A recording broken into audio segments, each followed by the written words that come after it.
O livro de Josué.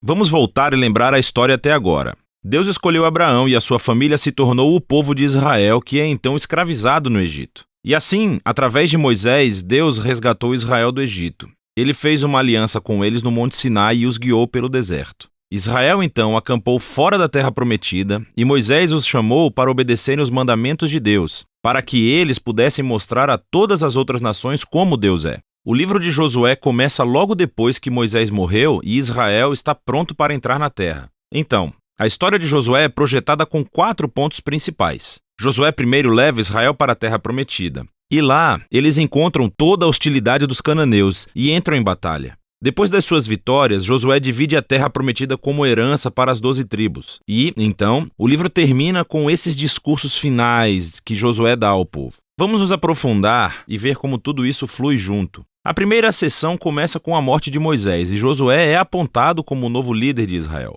E o autor intencionalmente apresenta Josué como um novo Moisés. Assim como Moisés, Josué chama o povo a obedecer a Torá, o que significa obedecer aos mandamentos da aliança que foram dados no Monte Sinai. E então Josué envia espiões para a terra, assim como Moisés fez em Números, capítulos 13 e 14. A diferença é que as coisas dão muito mais certo dessa vez. De fato, até mesmo alguns cananeus se convertem e seguem o Deus de Israel. Josué então lidera todo Israel através do rio Jordão e para a terra. Assim como o mar se separou para Moisés no Êxodo, aqui também o rio Jordão se separa e os sacerdotes carregam a Arca da Aliança, levando todo Israel com eles. Agora, no capítulo 5, a história muda. As pessoas olham de volta para as suas raízes como o povo da aliança de Deus. E assim, a nova geração é circuncidada e eles celebram a sua primeira Páscoa na terra. Mas então, eles se viram e se preparam para seguir em frente. E Josué tem esse encontro doido com o guerreiro misterioso, que é o comandante angelical do exército de Deus. E Josué pergunta: você está conosco ou é com os nossos inimigos? E o guerreiro responde: com nenhum dos dois. O que mostra que a verdadeira questão aqui é se Josué está do lado de Deus. Isso deixa claro que toda essa história não é sobre Israel contra os cananeus. Pelo contrário, essa batalha é de Deus e Israel vai desempenhar o papel de espectador, ou, algumas vezes, torcedor do plano de Deus, o que nos leva à próxima sessão. Encontramos histórias sobre todos esses conflitos que Israel teve com diferentes grupos cananeus, e a primeira parte reconta a história de 2 batalhas com detalhes. Isso é seguido por uma série de contos que condensam anos de batalhas em alguns breves resumos. Então, as 2 primeiras batalhas são contra Jericó e depois Ai. Eles oferecem esses relatos da fidelidade de Deus em contraste com o fracasso de Israel. Em Jericó, Israel deve adotar uma abordagem completamente passiva. Então, eles deixaram a presença de Deus na arca guiá-los pela cidade através de música durante 6 dias. Porque, como Raabe se voltou para o Deus de Israel, talvez o povo de Jericó fizesse o mesmo, mas não fazem. E assim, no 7º dia, os sacerdotes tocam as trombetas e as paredes caem, levando Israel à vitória. O objetivo da história é mostrar que Deus é quem vai libertar o seu povo. Israel simplesmente precisa confiar e esperar. Agora, a próxima história da batalha em Ai tem o objetivo oposto. Há esse israelita chamado Acã. Ele rouba de Jericó alguns dos bens consagrados que deveriam pertencer somente a Deus e depois ele mente a respeito disso. É uma jogada bem cruel depois de tudo que Deus fez por Israel. E assim, Israel vai para a batalha contra a cidade de Ai e eles são totalmente derrotados. E é somente após o arrependimento humilde e ao lidar severamente com o pecado de Acã que Israel ganha a vitória. E assim, juntas, essas 2 histórias têm um lugar na frente para mostrar um objetivo importante. Se Israel vai herdar a terra, eles devem ser obedientes e confiar nos mandamentos de Deus. Eles não recebem tratamento especial. Agora, a segunda parte dessa sessão começa com os gibeonitas, um grupo cananeu. E eles fazem exatamente o que Raabe fez. Eles se voltam para seguir o Deus de Israel e fazem paz com Israel. Isso está em contraste com todos esses outros reis cananeus que começam a formar alianças e coalizões e querem destruir Israel. Então, Israel entra em batalha com eles e tem uma vitória esmagadora.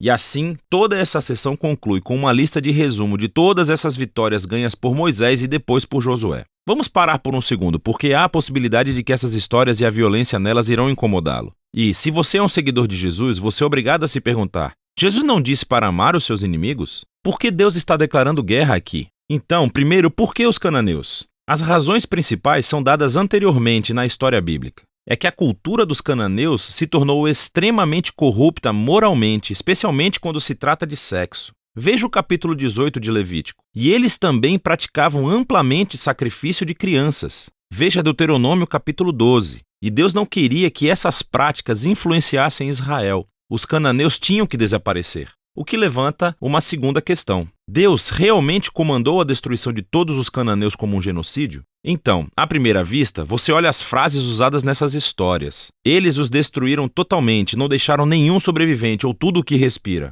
Mas à segunda vista, você verá que essas frases são claramente hipérboles e não literais. Então, volte ao mandamento original sobre os cananeus em Deuteronômio capítulo 7. É dito a Israel para primeiro expulsar os cananeus, mas depois destruí-los totalmente. E então, isso é seguido de mandamentos para não casar nem fazer negócios com eles. Você não pode se casar com alguém que você destruiu. Acho que você entende. A mesma ideia se aplica às histórias de Josué. Olhe de perto. Assim, por exemplo, nos é dito no capítulo 10 de Josué que Israel não deixou sobreviventes nas cidades de Hebrom ou Debir. Mas depois, no capítulo 15, vemos essas cidades e elas ainda são povoadas por cananeus. E então, o que estamos vendo é que Josué se encaixa em outros relatos de batalhas antigas, usando a linguagem hiperbólica, não literal, como parte do estilo narrativo. E assim, a palavra genocídio não se encaixa realmente no que vemos aqui. Especialmente à luz das histórias sobre os cananeus que se voltaram para o Deus de Israel, como Raabe e os gibeonitas. Deus estava aberto para aqueles que se voltassem para ele.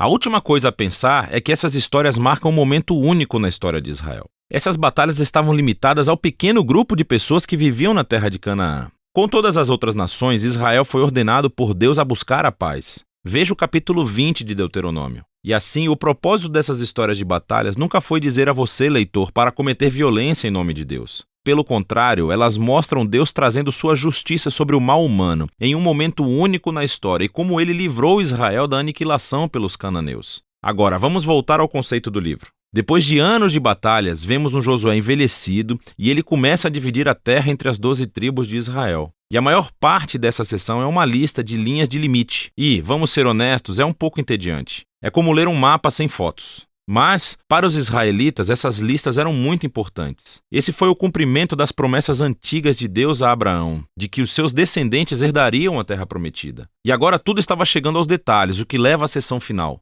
Josué dá 2 discursos ao povo. Eles são muito semelhantes aos discursos finais de Moisés em Deuteronômio. Josué relembra-os da generosidade de Deus, como ele os trouxe para a terra e os resgatou dos cananeus. E assim, ele os chama para rejeitarem os deuses cananeus e serem fiéis à aliança que fizeram. Se fizerem isso, terão a vida e a bênção na terra. Mas se forem infiéis, Israel vai receber o mesmo julgamento divino que os cananeus receberam. Eles serão expulsos da terra para o exílio. E assim, Josué deixa Israel com uma escolha. O que Israel vai fazer? Essa é a grande questão que paira sobre Israel quando termina a história. E esse é o livro de Josué.